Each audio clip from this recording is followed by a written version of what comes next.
它的前身呢是物质乐园哈。那物质乐园拆除之后，阮地方就咧想讲要那个活化，所以呢，刚好它的位置是伫咱的庙的边啊，所以营造出来呢，跟庙的文化刚好是相符的啦哈。可以说是一个非常让人家觉得好玩好看的地方哈所以相信这个公园在这促进我们的宗教文化也好，促进我们的观光的经济效应也好，一定会有一个很大的帮助。针对跟我们妈祖庙对不对做一个共融的部分，那我们基本上是用它的太极的理念，配合现地的一些原本的一些设施，那可以营造一个儿童跟我们现地的一个产业的一个结合的部分。除了这个中间这个太极的喷水池以外，那两侧有一些游具的部分，加上一些凉亭的部分，营造出一个我们妈祖庙一个庙会的部分这样子。掌握施政3分钟，台南进步向前冲。请剪彩。这是一个具有宗教文化意义又具有亲子意义的这个公园，大家可以看到许多大人小朋友都很喜欢来这边。那最重要的是，它在庙方的全力支持下，在短短1年内就已经能够完工，克服了许多工程上的困难，还有地下箱涵的这个问题。那我想这是非常不容易的。那也感谢土城鹿耳门圣母庙他们从上上下下大家齐心努力，也感谢设计团队和施工团队。那市府对于这样子安南地区也是土城地区很重要的一个亲子悠游公园的一个里程碑，我们接下来还会持续再努力。那感谢鹿耳门圣母庙，谢谢大家的支持。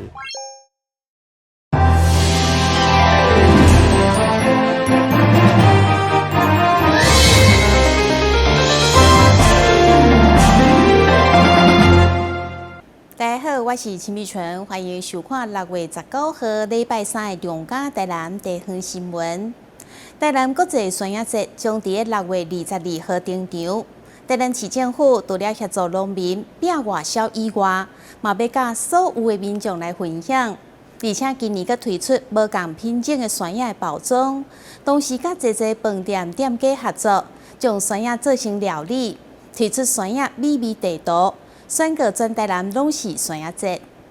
迎接1年1度的台南国际双叶节，台南除了拼外销，嘛要将优质的双叶甲国内民众分享。记者在现场摆满各种丰富的农特产品，特别是推出双叶的宝客啊，也就是将56种无共品种的做伙卖，加上台南400家鸡茶啊包装，相当显目。今年是台南400，所以我们特别推出加纸袋嘎鸡茶的芒果盒，也推出了芒果综合包。因为台南的芒果其实不只有爱文，也不只有土芒果，还有许许多多非常多的品系，都欢迎来品尝。所以呢，我们推出了这个综合包，但很多的不管怎么包，你要通常把它包回家才算数啊。那所以说欢迎你来台南。根据了解，今年虽然受气候影响，双叶的产量有减少，价销有淡薄调悬，不过品质同款旁甜。所以市府嘛甲侪星级饭店以及美食店家合作，将双叶入菜，做出各式各样的餐点甲饮料，嘛推出双叶美味地图，要互整个台南拢是双叶节，嘛互中央相当肯定。日本的买主呢，他除了对我们的生鲜芒果跟高级礼盒有兴趣以外呢，他今年对于我们那个冷冻芒果对切的冰棒也非常的有兴趣。那韩国呢？韩国其实进口了，认为我们台湾的凤梨、芒果跟那个凤梨、芒果还有香蕉，在韩国都有一些优惠的关税，所以是很有竞争力的。是我们台南已经做好一个准备，就是欢迎全国甚至是全世界的游客来到台南，不只可以吃到优质的新鲜的芒果，也可以去吃到由芒果所变换出来的加工品，还有甚至料理。台南双叶季的活动6月22日，特别伫玉井查某拉农场拍头阵，有食有耍，阁有精彩表演，欢迎大小朋友做伙来参加。端午节在哪？好，请跟我们的媒体朋友帮忙台南新闻管局采访报道。台南市詹培雅爱心义工协会正式召开寒暑假中餐助动计划。今年已经是迈入第12档，真正是无简单。估计伫即届暑假，将有330位学童会当食到充满爱心的中昼顿。在当前，台南市议员詹培雅甲爱心义工协会爱心妈妈伫服务处头前煮饭，供应予弱势囡仔。为一天供应180个便当开始，在当来供应的便当数量持续增加，到达每天供应至少350个便当。我们从2013年到现在，一共发放了21万个便当。寒暑假的中间，他没有办法学校没有办法供餐，那我们持续给孩子温饱，这是我们觉得最快乐的一件事情。在这个期间，送出21万的便当，总共开了1200万。一个囡仔因此受到照顾，经过坐当了后，伫寒暑假买转来做指甲，向爱心妈妈表达感谢。爱经济已经铺盖。在温饱的当下呢，我们也希望说提供小孩一些资金，给小朋友安心的度过这个暑假，有便当可以吃，为孩子的笑容继续努力下去，让爱传下去。我们一起共襄盛举，一起延续下去。又以妈妈为榜样，让这样的对教育的付出，对这样公益的事情呢，继续做下去。下一个12年，希望是由我领头来为大家努力。今年的暑假中昼顿实施日期为7月7日到8月29，为期44天。便当甲资金拢来自各方的善心企业、团体，也是个人赞助支持。议员詹培雅希望会当继续走向后一个12档，让善念伫社会当中扩大。台南新闻所发采访报道。台南的7个海鲜节一直拢是暑假期间热门的亲子活动。今年将伫7月6号到8月24号举办。到时阵，除了7宝宴、爱心牛肉订桌以外，为了避免资源浪费，学分药的体验，今年嘛第一届收50块的报名费，提醒民众爱注意。今年一度的7个海产节，今年将伫7月6号登场。中埔西陈振东竟将澎湃7个7宝宴放来记者会，予大家评判。到时8月24，特别伫7个盐山设开120桌，每一桌物超所得超5500块。提醒大家7月30 9点开始网络预订。另外，学粉药体验，为了避免资源浪费，今年首次收50块报名费，每一天限量3500人落水体验。各位好朋友，炎炎夏日从何去？到哪里来？就是一定要到七股来。七股有什么好玩的？大家可以知道，可以蒙拉 gam c 口，也可以吃到满满的海鲜宴。在炎炎夏天，一定要清水，一定要到海边来。那来七股是最棒的事情。吃海鲜啊，这个路线游，那主题游都是非常赏心悦目的事情。欢迎大家来七股海鲜节等你哦。7个海产节一直拢是暑假期间热门的亲子活动，因为已经办出知名度，所以包括学粉药体验、实地下湖顶农村深度旅游，报名真紧就拢额满。加上社区农渔特产的展售促销，毛市长委托伫这平台贵宾陪同，请民众把机会感受7个的人文特色。台南新闻管局采访报道。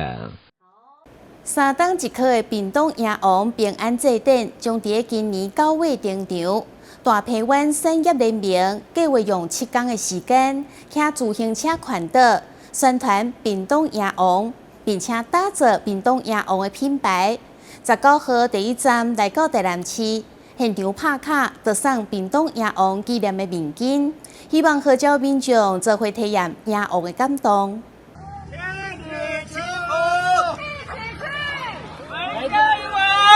大鹏湾产业联盟发起的屏东鸭王千里祈福行动，计划以7天的时间骑自行车环岛。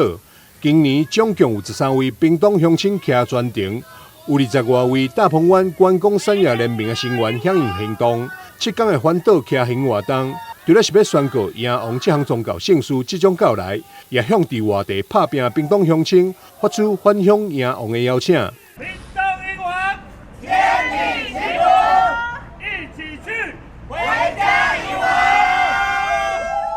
3年一次是屏东迎王的一个重要的日子，那我们都称大科年。那当然，屏东迎王里面它含了东港、琉球跟南州3个乡镇。那我们每次在屏东迎王之前，3个乡镇迎王之前呢，我们大鹏湾观光产业联盟所有的业者，大家不管是在食宿、游、购行这些业者老板，我们都会花7天6夜的时间进行环岛，无非就是我们希望到全台各县市，让我们旅外的乡亲、在外的学子，他们能够知道迎王又要到了，要记得回家迎王。这是我们每次迎王前出来的环岛主要的目的。那我也希望在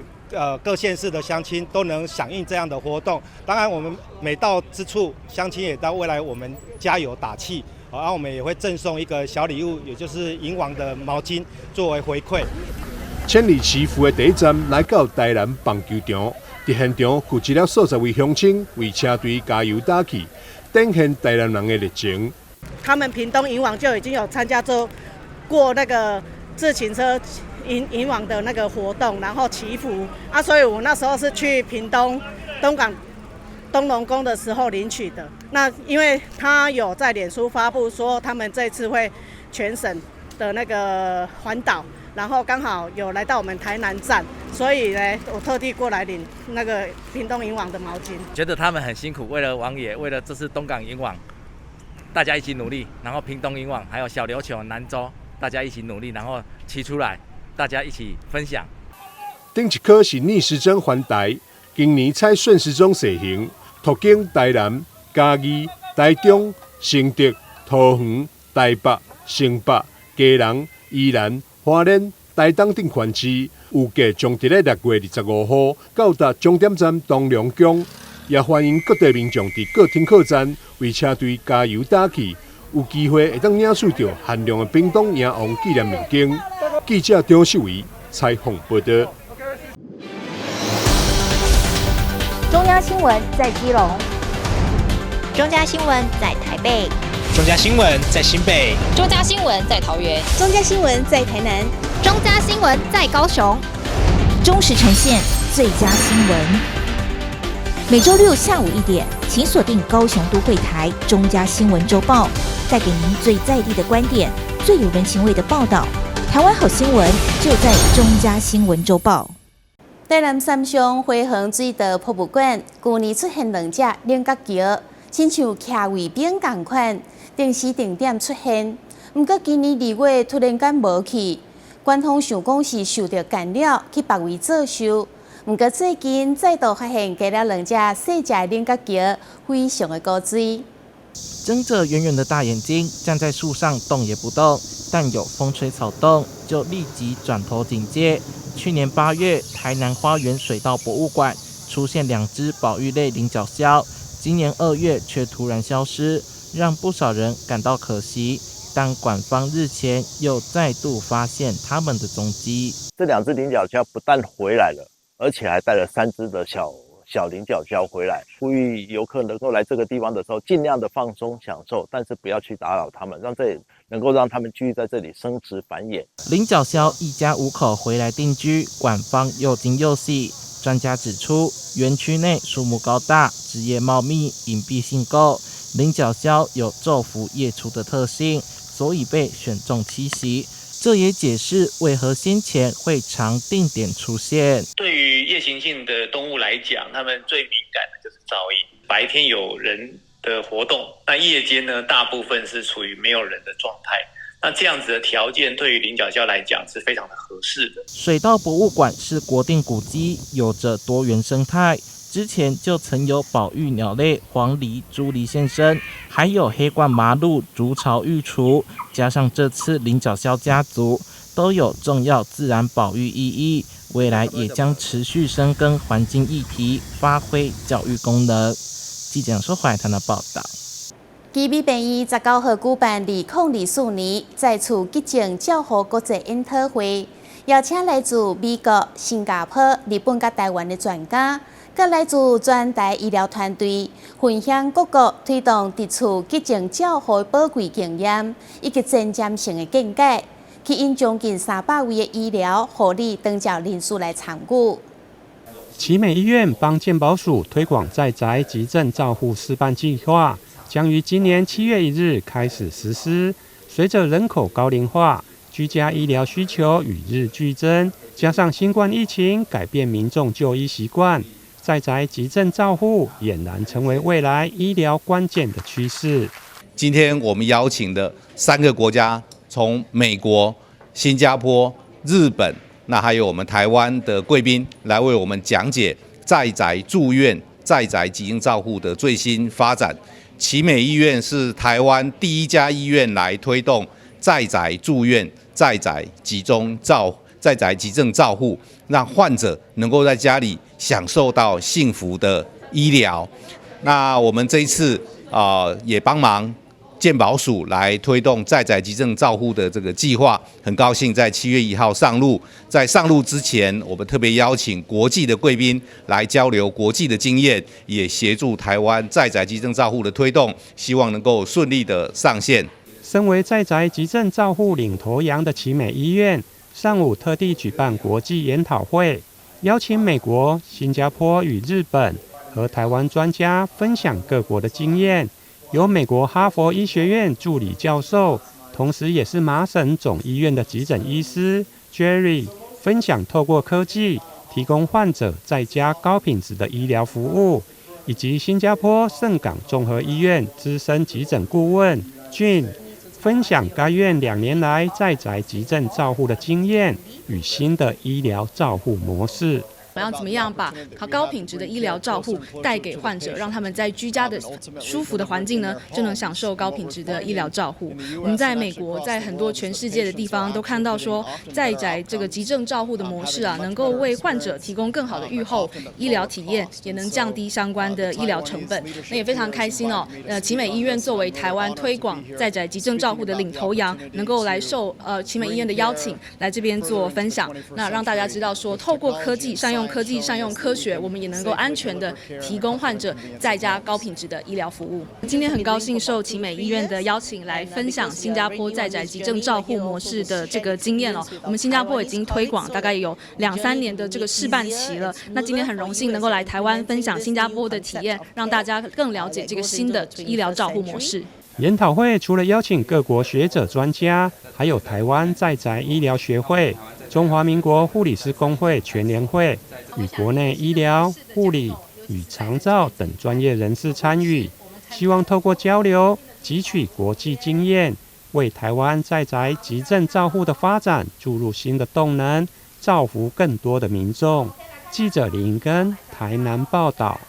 由主席主神事业基金会甲国立科学工艺博物馆合办的小工科学家趣味科学特展第4站来到台南主席安平联络处展出，为即马开始展到11月中旬，欢迎民众带着大小朋友，利用暑假期间前往参观体验。为培养学生主动探索、创造性思考、具备逻辑思维及问题解决的能力，透过一系列可动手操作的展品中认识科学。由慈济与科工馆合办趣味科学特展，目前在台南慈济安平联络处展出。开展当天有云林文光国小6年级学生实地到访，因为文光国小是成大科教中心合作的偏乡学校，不仅安排学生动手操作玩科学，还特地安排科学教育课程，让学生玩得不亦乐乎。把眼睛放在这里的时候，你可以很清楚的，一开始你可以很清楚看你的同伴，但是在这里滑的时候，或许是因为镜子的关系，就会瞬间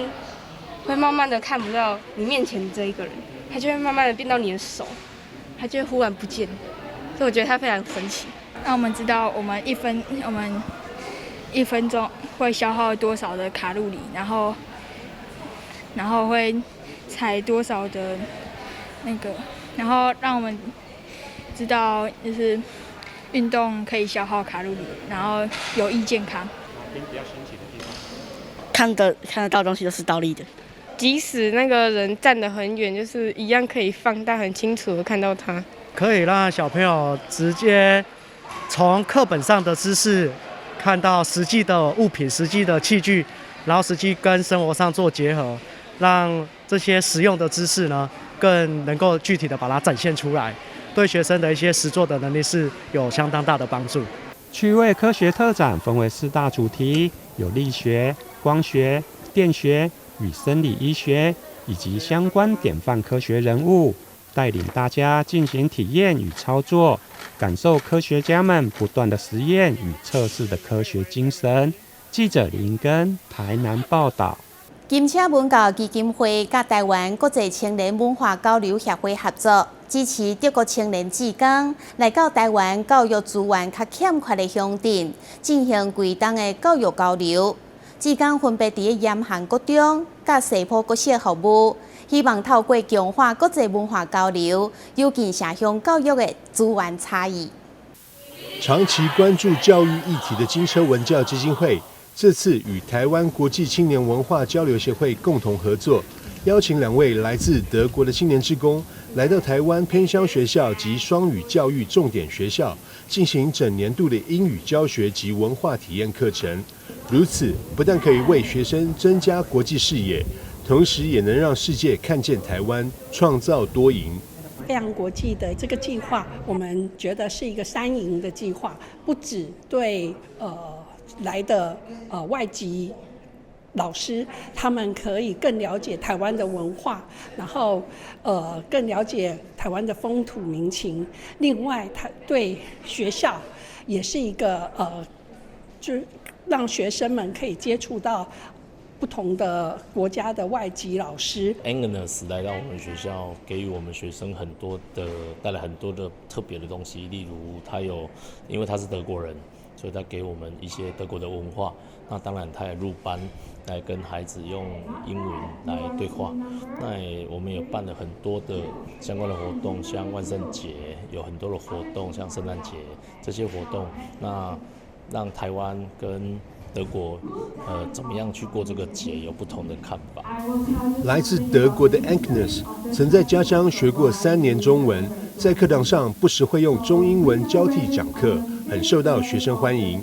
Agnes 表示，台湾学生看到外国人容易害羞，比较不敢开口讲英文，他也会用鼓励的方式让学生勇敢尝试。上课的期间，其实 Agnes 老师非常的亲切，而且我们有时候会跟他聊天。那在跟他上课的时候，其实我也有尝试去跟他多去聊天，用英文去沟通。其实这样子下来，我觉得我的英文口说能力其实有特别的进步。国际志工老师就对我们帮助非常的大，因为在台湾的话，就是只能认识到我们这里的一些文化，但如果有国际志工老师来，就可以认识到别的国家的文化。台湾的学生比较害羞，然后他们好怕他们会说错的，但是我要跟他们说加油，你们都可以讲英文。Just encourage them to speak more English and don't be too shy to talk to foreigners. Most of the Taiwanese students are very afraid to make mistakes. But I hope that because I'm not a teacher, but I'm a volunteer, that they might not feel too afraid to speak English. 同样来自德国的 Lisa， 目前在南化区的西埔国小服务。她说，学生透过不同国家的志工学习到英文，这样是件很好的事。在教学时，她也会利用游戏的方式增加学生学习意愿。I think it's a really good opportunity for the students to have a volunteer from a different country to practice their English speaking skills and because the volunteer it's like in the school around like all day long and not just in the English class. So for example, sometimes in my school I play some games in the break with the students so they can just learn English more kind of naturally and just it's kind of fun for them, like they can play games and at the same time. Agnes 与 Lisa 将在8月份结束台湾这边的志工服务后返国，相信两人会带着满满的回忆与祝福回到他们的家乡。金车文教基金会这次也特别邀请台南在地长期推动青年参与志愿服务的俊逸文教基金会，共同协助推广飞扬国际志工支持计划，让更多人关注教育议题。记者张硕维台南报道。感谢你收看6月19号的中嘉台南地方新闻，我是陈美纯，咱再会。